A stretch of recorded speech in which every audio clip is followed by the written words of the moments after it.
Hello everyone, Paul King from Flow Mobile Surveying here. Today I want to show you a new feature we've added called location notes, which is going to make on-site data collection much easier. So typically, if you're an asbestos surveyor, you would walk into a room and you'd kind of look at the room in general and you'd record some notes for that location. Then once you'd finished, you would start looking at individual inspection points, the walls, the ceiling, and so on. And usually areas where you perhaps suspected asbestos. So the new template makes that process much easier.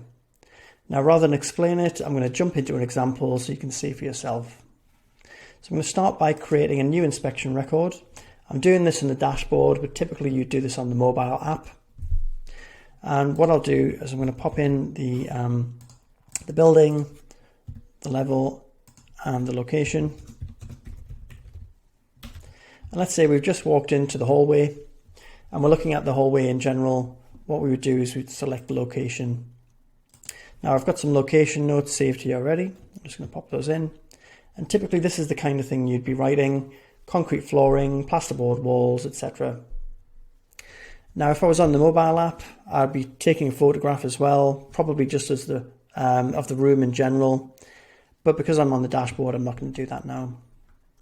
So let me just save that record and I'm going to create another one.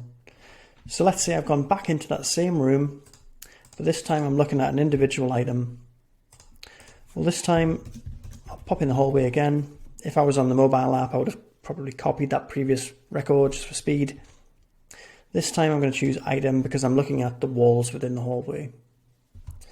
So for the item, I'm going to choose walls, put in the material as plasterboard. And again, if I was on the mobile app, I would take some photographs of the walls at this point. But because I'm just on the dashboard and I'm just doing this demo, I'm just going to save that. And you can see that those fields, the item and material, were shown because I selected the item, but they were hidden for that other choice, so it doesn't get confusing. Now, you can see when I've saved the item, what it's done is it's ordered these in a sort of order that makes sense. So the room notes are going to be on the top, because that's typically the first thing you're going to be looking at. And for readability, it makes sense to have those at the beginning. Then any items within that room are going to be shown underneath. As you can see, here's our room notes, the location record that we created first.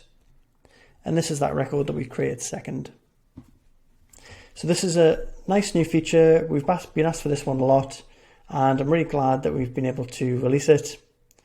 Hopefully you guys are going to like this one, and I'm looking forward to hearing your feedback.